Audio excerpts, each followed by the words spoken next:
Today what I'm going to cover is an overview of first, what is an elevator pitch? How do you use them? Why is it important to have one? We're going to talk about best practices in creating your pitch, and I'm going to give you some time during this video to take some pauses where you will be able to do some of the activities to begin that process. It's longer than a simple step of just sitting down and doing it once. You need to practice and rehearse it, so it's a process. We're going to talk about best practices for elevator pitches, and then we're going to talk about the appropriateness of professionalism, both in terms of attire and appearance. So what is an elevator pitch? An elevator pitch comes from the idea that if you were to get into an elevator and you notice that the person next to you is somebody that you'd like to interview with, he works with a company that you'd like to work for, maybe they work with the company that you're in, but you don't have many opportunities to talk with them and you'd like to share a project that you've been working with them. What would you say to them so that when the elevator doors open, they turned around and said, "What's your name? How can I get more information from you?" It's a conversation starter. You're going to use your elevator pitch to tell them something about yourself, but something that's meaningful that tells them why they should hire you. Entice them with things that you've done through your organization, through your experiences, through your skill sets, through your studies that will match with a need that they have. It needs to be engaging. It needs to be authentic. You're going to use a career pitch throughout your entire life. There's many opportunities for it. So it needs to be something that is conversational, that at any moment you could bring it up and impress the person you're talking to. Why do we have the elevator pitch competition here at Georgia College? One is that it's a fun way to engage you in a necessary career development skill. We've embedded it in a number of courses so that across your curriculum here at Georgia College, as a College of Business student, you'll have multiple opportunities to initiate, practice, and hone this very important career skill. It is an opportunity each semester for roughly 400 to 500 students to competitively present to outside judges who will evaluate the performance, and some of those judges oftentimes are recruiters. So they're looking for an opportunity that, through your elevator pitch, may lead to an interview. The other thing about this is, even though it's embedded in classes, unlike other class assignments, this class assignment comes with the potential of cash.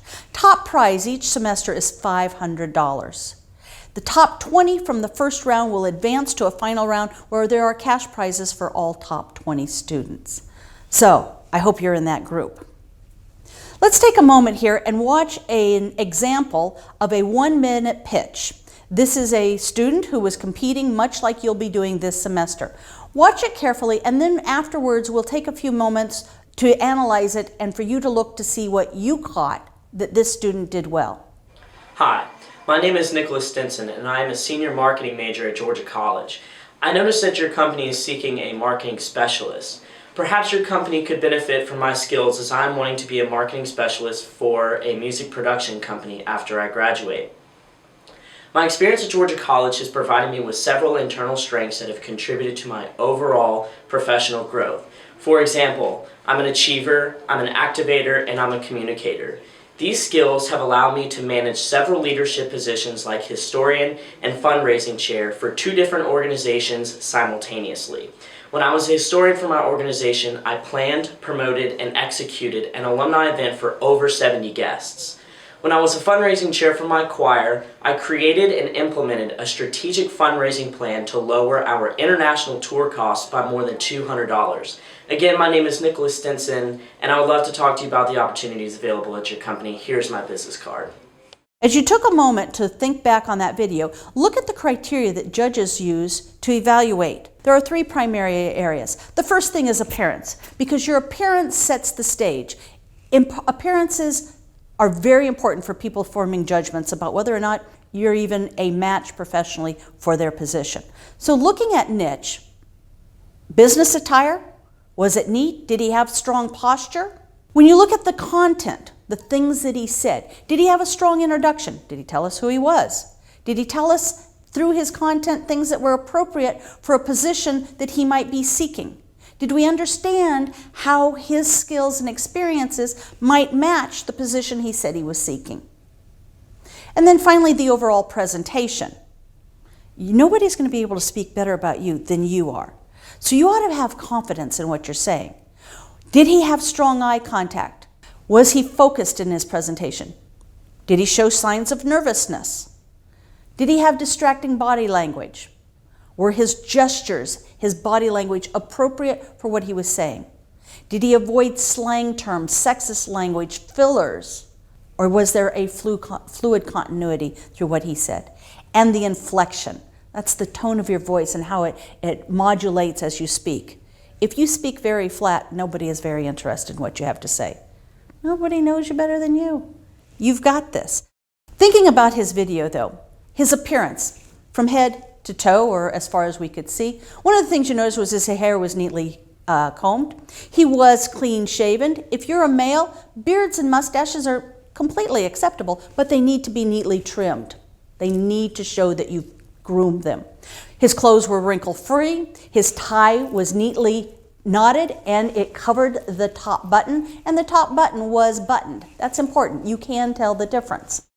When we look at the content of Nicholas's presentation, he clearly identified himself, his major, and he told us the type of position he was working to achieve. Then he went on to enumerate the kinds of positions and tasks that he'd done and specific outcomes that would demonstrate that he not only had some experience, but the scope of that experience. There's not a future employer out there that expects that you've had huge numbers. They don't expect that you've raised $1 million or anything at that level as a student. But they do want to know the scope of it. So Nicholas was able to share with us that he worked with to 70 guests and to lower costs by $200 per person. That is still meaningful. When you looked at his presentation, he had strong eye contact. He was speaking to a camera. You'll be speaking to 3 live judges. But eye contact with all of your judges will be important. He used appropriate hand gestures. Appropriate hand gestures should be in sort of a box that is framed between your shoulders and your hip. They should not be, unless they're to make an explicit point, too far above your head or beyond your body range. Most hand gestures should be across your torso. He enunciated well, he spoke clearly, he avoided fillers, and he avoided words that were difficult for him to pronounce. You'll have practiced, so you know which words you continually stumble on or that sometimes are difficult for you to pronounce. Find an alternative word. Find words that you're comfortable using. Your language should not be something that is a distractant when somebody hears you. It needs to be practiced, but it shouldn't be so practiced that it's not still natural. It needs to be conversational, but there is a structure and a flow that must be there. In preparing for the elevator pitch competition, there are a number of things that are required, some of which are required for all participants, and some that will be required by your instructor, by your professor, in order to complete the task for preparation for the elevator pitch competition. The one thing that everybody must do is complete this workshop that this video is giving you. After this, or sometime this semester before the elevator pitch, you should set an appointment with the Career Center to have your resume reviewed. It's important to get multiple feedback, to change your resume, update it. Every semester you should be improving your resume, making sure that it's the most current, that it speaks to the positions that you most want, using the language that is relevant for your field and for your discipline. Have people review it. Check it for editing, but check it for content as well. In addition, some classes may ask you to do a practice. This may be a practice in the class. You have an opportunity to go to the second floor of the library. Library room 246 has a setup where you can film, you can record, you can save a video, you can do it multiple times so that you can practice. The next thing that you have to think about is who is your audience? Nicholas, in his presentation, told us the kind of position he was looking for and had in his mind the organization that he would explicitly be speaking to. That is not who was in his judges, and that's okay. For the purpose of this competition, we want you to create an elevator pitch that is meaningful for you. So though we do have corporate sponsors, Geico for the 5th year will be the sponsor of the elevator pitch, that is not who you have to address. If you wish a job with Geico, it is absolutely appropriate to do research, find the job you'd like, and let them know that in the interview that, as Nicholas did, the position he was looking for would be. But you can be more general. Make sure, though, that you have a clear understanding of what a job that you want would require, so that you can address the skills that are going to be important for that position. So the skills that are important generically across most businesses: have been identified across these 10. These come from the National Association of Colleges and Employers, who do an annual survey of employers asking them what skills did they want of recent college grads. The number one thing that organizations say that they're looking for is the ability to work in a team. It doesn't matter what you're doing in an organization, you are not going to do it alone. You have to be able to work well with others. The next thing that they're looking for is the ability to make decisions and solve problems. And this was actually two things that tied. Because once you get along with others, you need to be able to move the organization forward. That's the goal of the organization. And they are hiring you not to give you a job, but to have you help them advance their position. So, can you make decisions? Decisions are not made without problem solving. It requires some of these other skills that are following, such as the third most important skill is the ability to communicate. Communication is both verbal and nonverbal. It's listening, it's speaking, it's the ability to write well. The ability to communicate to a wide range of audiences. Internal of an organization, different levels in an organization, you have differing levels of communication. The fourth thing that employers are looking for is the ability to plan, organize, and prioritize work. Many people procrastinate, but that's not what an employer wants to know. What they want to know is how you've overcome your procrastination and how you're able to plan your time effectively, because time is money. And if you're not well organized, you're going to be wasting their time. You're going to be making errors. The fifth is the ability to obtain and process information. Is it the right information? Is it the information with enough quality and content that will allow us to make a good decision? Is it information that is from an appropriate source within our industry, a credible source? The sixth is the ability to analyze quantitative data. You're a business major.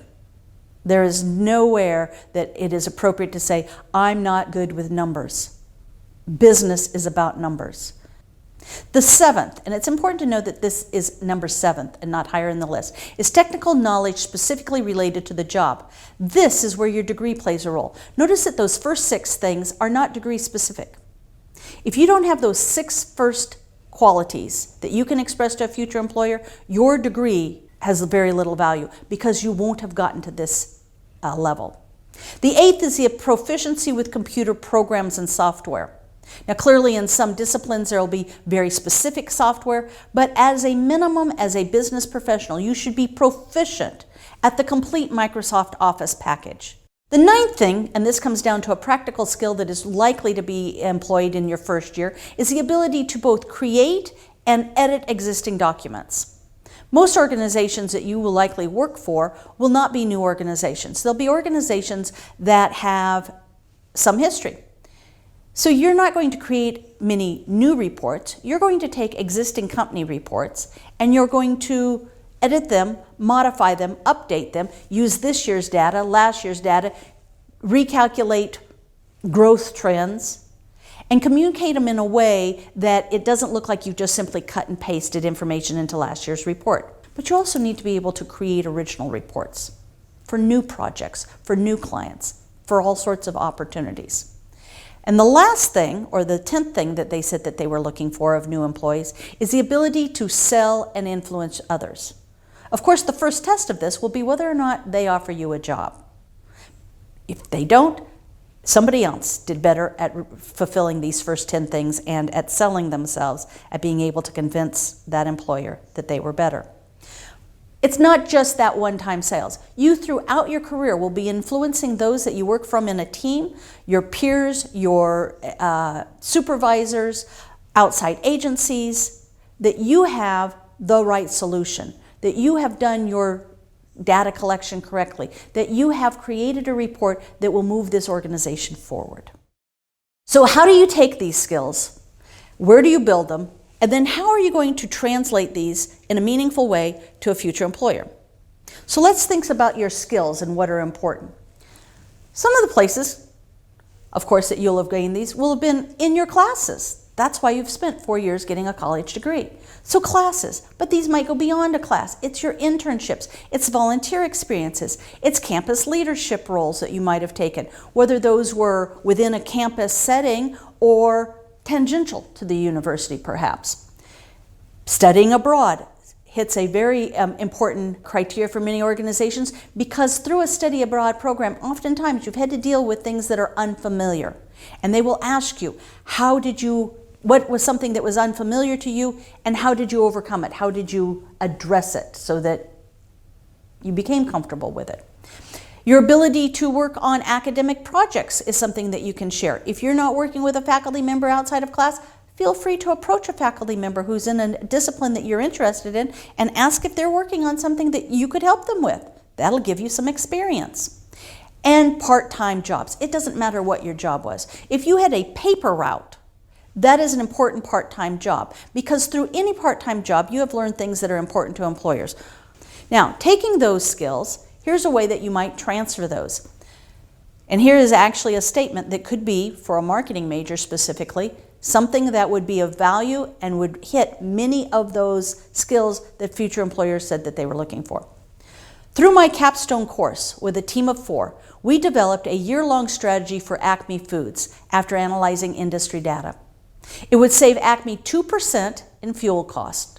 We presented our research and recommendation in a formal oral and written presentation. That hits 7 of the previous things that employers said they were looking for.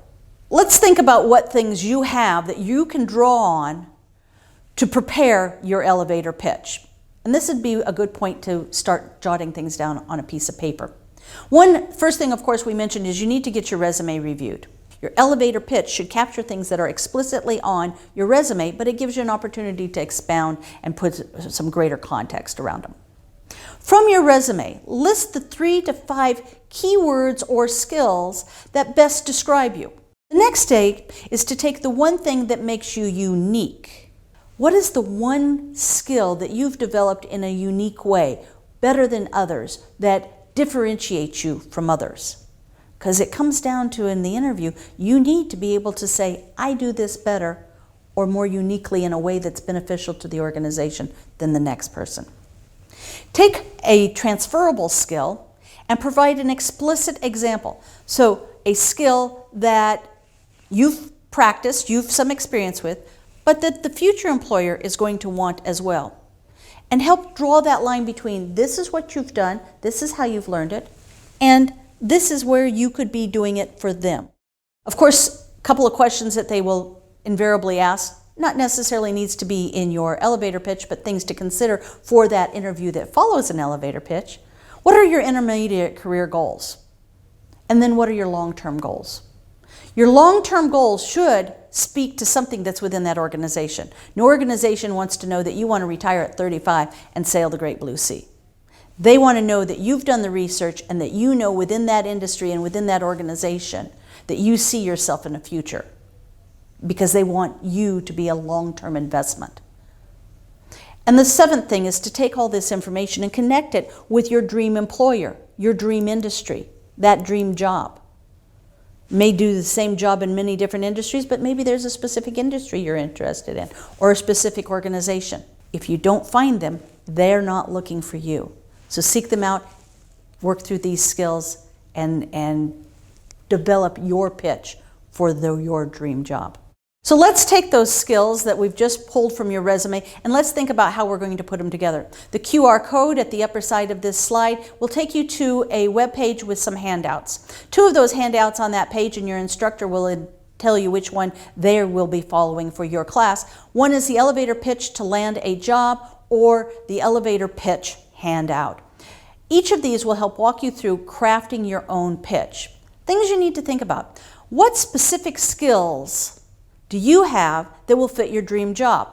Now, to know that means you need to go out and pull job placements for the dream job so you see what they're looking for. If you pull enough of these and you start looking at them, you'll notice that there are trends. They will specifically say, must be somebody who does this well. And there will be 3 to 5 skills that will pop out if you look at the kind of job that you most want. If you don't have those skills, it shows you where you need to go develop those skills.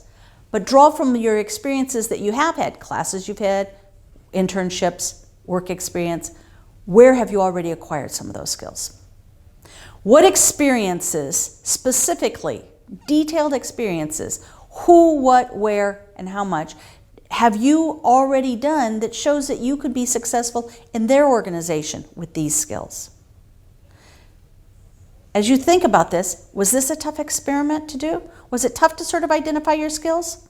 If you're sitting there thinking, I'm not really sure, you're going to struggle when you're standing in front of a potential future employer to be able to communicate. And that's part of why we do this presentation, why you practice and prepare an elevator pitch now.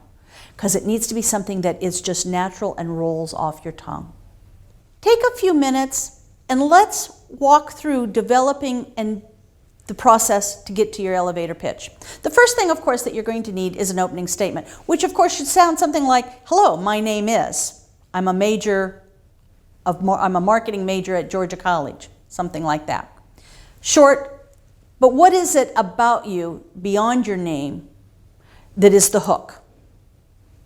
You're an accounting major, you're a marketing major. There may be something more intriguing than that than you want to say, but at least that as a minimum. Then the next thing you need to do is communicate what is it that you offer. Remember that somebody is not going to hire you because you need a job. They're going to hire you because you have skills that will help them move forward in their organization. So what do you offer? What is your unique selling proposition that you, if you were to get a job with their organization, could help them reach their goals? Fulfill their mission. Tell it as a story. What problems have you solved? What contributions have you made in a previous organization? And these do not have to be at an employed position. These could be through volunteer work. These could be through working in a class project, something like that. They should be meaningful to demonstrate the skill that you need to communicate. Then what are the benefits? What are the advantages of working with you? What have you done that you excel at that they're not going to have to go back and retrain you to do? What things will you come already prepared to do? They know they're going to have to train you. Everybody goes through some level of training. But where are those skills that they're just going to have to enhance instead of starting with a blank canvas? And then the last piece of your elevator pitch should be some sort of a call for action. What do you want to happen? Right? If you were about to have somebody step out of the elevator, could you ask them for a business card? Could you ask them how you might call them in the future? If you're at a career fair, you can ask them, what's the next step? Is there an application process? What do I need to do for further consideration? Across the next 2 slides, we're going to talk about how in a 5-minute exercise, you are going to begin to write your elevator pitch. Notice that the first thing you need to do is, as I said on the previous slide, is your introduction. So who are you? Think about what's natural for you to say, how you might say it. And though it may seem like I don't need to practice this, we have had people who have done their elevator pitch and have forgotten to tell us who they were. So your name is important. It's important to tell us at the beginning what your name is. It's also important to tell at the end of the elevator pitch what your name is, because that went between your introduction and when you're closing your pitch, even though it's only 60 seconds, that's when you've made a difference and they want to know who you are. When you first introduced yourself, that's a custom norm of our society.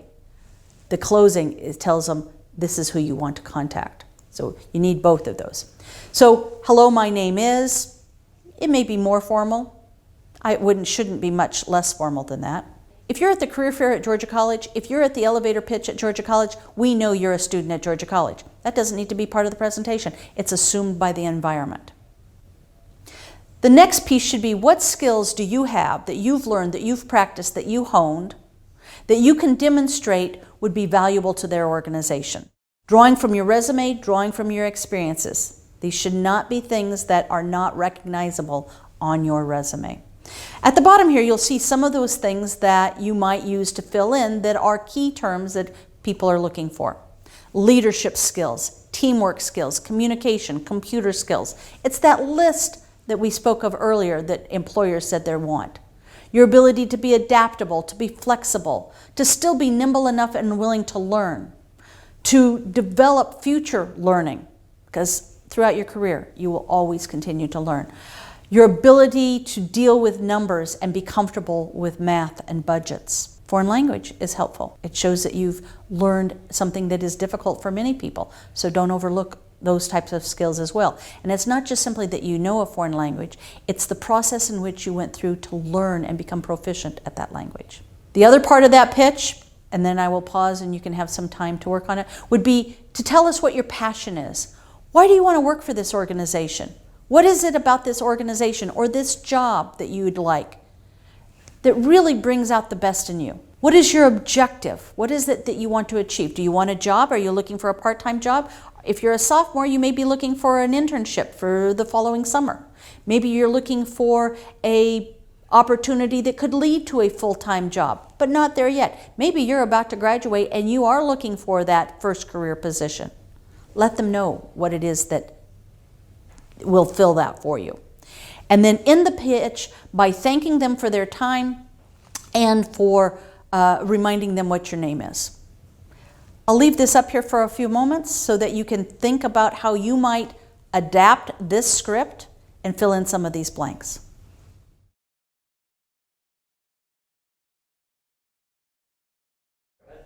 We've just spent a little bit of time focusing on the content, the words that you'll say in your elevator pitch, but researchers tell us that 93% of our communication is not the words. It's the non-verbal communication. It's your intonation, it's your tone, it's your attitude, it is your posture, having your shoulders level with the ground, not cocked sideways, not a lot of extraneous movements, right? You're not dancing. Standing up straight, shoulders back, facing, making eye contact. Eye contact is very important for developing trust. You'll have 3 or 4 judges. You need to make sure you make eye contact with all of them in a meaningful way so that they all feel that you're speaking to them.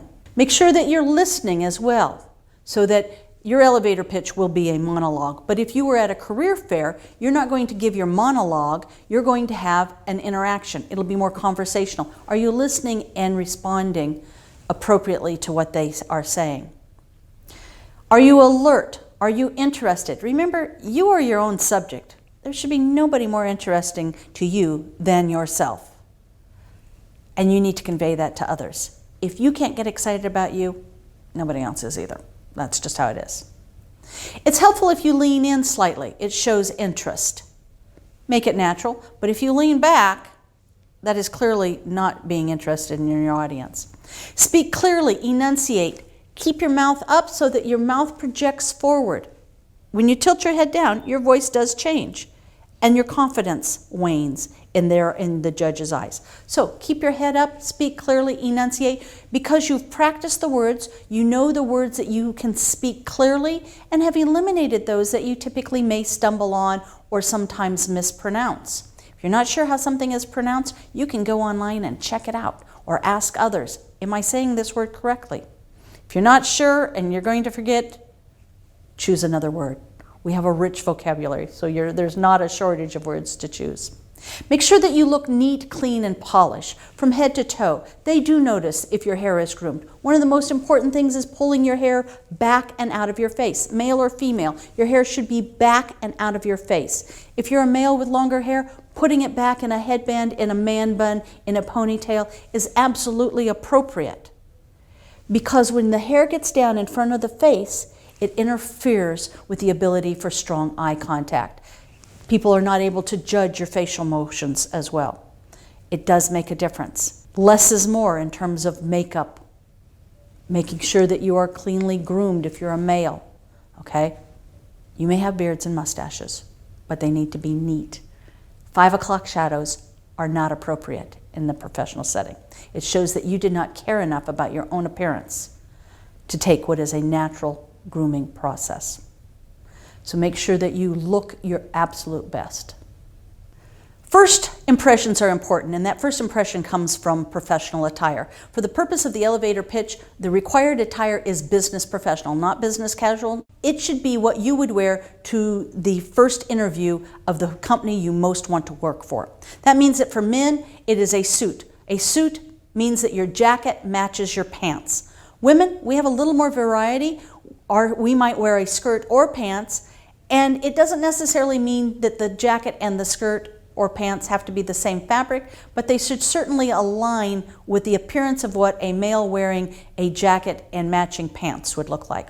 Men, you should wear a dress shirt that buttons, that you can button all the way up, including the button at the neck, because you need to tie your tie so that the knot covers that top button. It is noticeable when that top button is not buttoned. So make sure you have a shirt that fits. Women, your attire should have a neckline that should not be lower than 4 inches from the break in your neck. So you need to have a blouse that is buttoned up or a top that comes up relatively conservatively. You do wear a jacket. You need to bring your best game. They may have a more casual work environment on a day-to-day basis, but you're also competing against others who rose to the occasion and have brought their best. You need to be able to be seen as an equal or above those that you're competing against. You need to be well groomed. Your suit needs to be pressed. Your shirt needs to be pressed. Your tie needs to be pressed. Your attire should be spot-free. There should not be stains or snags that are evident. Trim any loose threads. Make sure that your shoes are polished. They do notice your shoes. Your shoes, males, should match the color of your belt. Your belt should also not be worn. It should be nice. It should not have a very large buckle. It should have a very conservative buckle. Women, if you have a garment that has belt loops, you're required to wear a belt as well. It helps to finish the look. It's not just that you look good, it's that in comparison to others to which you are being judged, you need to stand out above them. Here's some examples of best attire for men. So you'll notice these 3 well-dressed former elevator pitch contestants. They each have a dress shirt with their tie neatly knotted above the top. Solid patterns are better. A 2-button suit is better. You always leave males the top button buttoned. A medium to dark blue or a black suit or dark gray is typically the preferred suit. If you don't already have a suit, you're going to need one for future interviews. My recommendation, male or female, is a black suit. Blue is a better choice for most, but black has more versatility because when you're early in your career, a black suit can go from day to night in a pinch to funerals. So your first suit, make it black. Your second suit, dark blue, charcoal, something like that. It could have a small pattern, maybe a thin pinstripe, but be very careful because that becomes dated quickly. You must wear socks with your suit. You will wear dress shoes. You should have on dress socks, so not white athletic socks. Your socks should be essentially the same color as your shoes, which should match your slacks. If you have a suit that doesn't fit, maybe you've gotten it as a hand-me-down, take it to a dry cleaner's. Most dry cleaners have a tailor. And for $10, $15, they can alter the sleeves, they can tailor the jacket, they can hem the pants. Your pants should not be a puddle around your ankles. Make sure that your suit fits you. For your tie, there are a number of options for tying a tie. In general, the best knot is either the full Windsor or the double Windsor knot. There is a link on my elevator pitch page for videos on how to tie knots. If you're not sure how to tie a tie, there are some tutorials out there. What to avoid if you're a male? You'll notice from this picture here, this gentleman is Friday casual at best. His pants need some hemming, but he's got on a sports jacket and slacks. That is not business professional. That's business casual. So appropriate on, say, a Friday, on more casual work days, not appropriate for a first interview. He has chosen a bow tie. A bow tie is a personal choice. There are some people who have strong feelings about a standard tie being the norm. I have seen students do well in the competition wearing a bow tie. Your choice. It does make a statement that is different than a standard tie, however. Avoid mixing and matching bright colors. Having a bright colored tie and a muted shirt, or vice versa, would be an appropriate way to show a little pizzazz, a little style. But your suit, in general, should not be brightly colored. Make sure that your attire is pressed. There are hand steamers that you can easily get for a few $10, $15 that do a really decent job of making sure that your attire is always neat and pressed. Make sure that if you wear a pocket square, that it is, again, it is pressed and that it is neat. It's not something that I would necessarily say is required, but it does add a little pizzazz for those who want a little more style to their wardrobe. Dress shoes means that they will have ties. It is not boat loafers, casual loafers. Those are not appropriate business footwear. Failing to pull your hair back, comb your hair, and failing to shave are major complaints of our judges through the years. It is noticeable that you should have shaved this morning. It is noticeable if you've gone 2 or 3 days. If you are trying to grow a beard or a mustache, make sure that it is established before the elevator pitch competition and that you have neatly trimmed it before the competition. And of course, no khakis or jeans are appropriate. Let's move on to what women should wear. So for women have a little more opportunity for some errors because our suits are not always as easy to recognize as men's as being a full suit. Clearly, the jacket matching the skirt or the pants are absolutely appropriate, makes it a clear identified suit. But sometimes there's an appropriate workplace suit where the jacket coordinates with the pants or the skirt. If you wear a skirt, then hosiery is expected. That means nylons, pantyhose, call them what you wish. Skirts should be within 2 inches of your knee.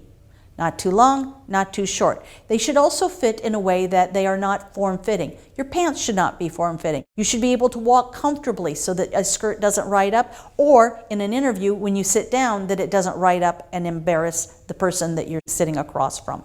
It's not just whether you're embarrassed, it's whether they're embarrassed for you. Make sure that your blouse has a conservative cut. It should be opaque and not something that is see-through. It should be of a texture there where your undergarments are not visible by texture or by color through. Your shoes should be closed-toed, no open-toed shoes. They should be closed-toe, a simple pump. If you're not comfortable wearing heels, flats are absolutely fine. It should be a shoe that you are comfortable, male or female, standing in without having to shift your weight because you're uncomfortable in your shoes. If you have shoes that you think you want to start wearing for dress, for work, and they are uncomfortable, you need to start wearing them and break them in. So here's some things to avoid. Neckline should be within 4 inches of your collarbone. Sheer materials, fabrics that have cutouts, that have holes, blouses that have too much pattern. You might think of a conservative top, and if you want to add some color to it, add a scarf to it, much like a man might add a tie. Add a scarf. Any clothing that is too tight. A jacket should be able to be buttoned and not pulled. Dresses, blouses that have buttons should not have any sign of pull across those buttons. Zippers, similarly. If it's too tight, you need to find something else to wear. Avoid flashy jewelry, and especially avoid jewelry that you're not used to wearing. Because even if it's not flashy or particularly noisy, if you're not used to wearing it, it may become a fidget factor that you'll want to reach up and touch and play with. Your earrings should be conservative and should not hit below your shoulders, so not too long. Make sure that, as with men, your hair is pulled back and out of your face. Make sure that both eyes are fully seen and that your full face is shown so that they can read your expression.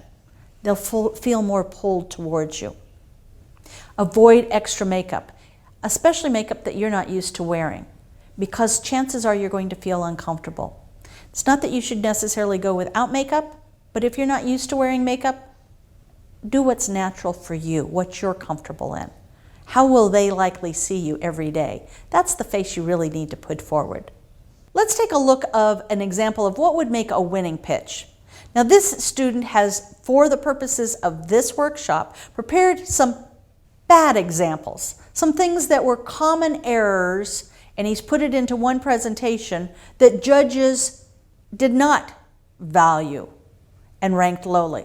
So let's take a look at this presentation of what you shouldn't do. Hi, my name is Spencer Ford. I'm a senior marketing major here at Georgia College.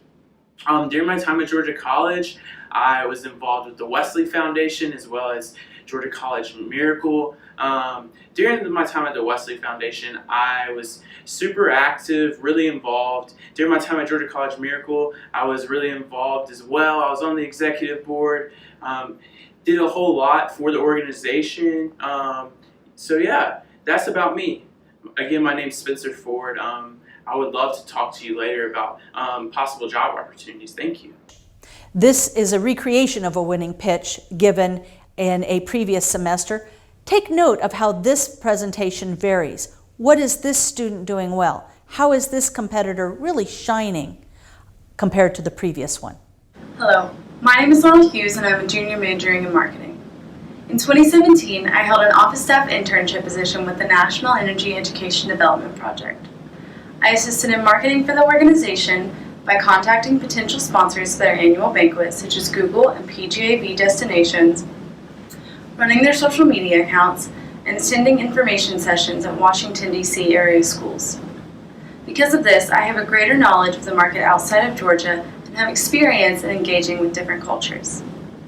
Recently, I worked in an entomology and plant pathology lab at North Carolina State University, designing a website to help outsiders learn more about the lab's work regarding global plant food security.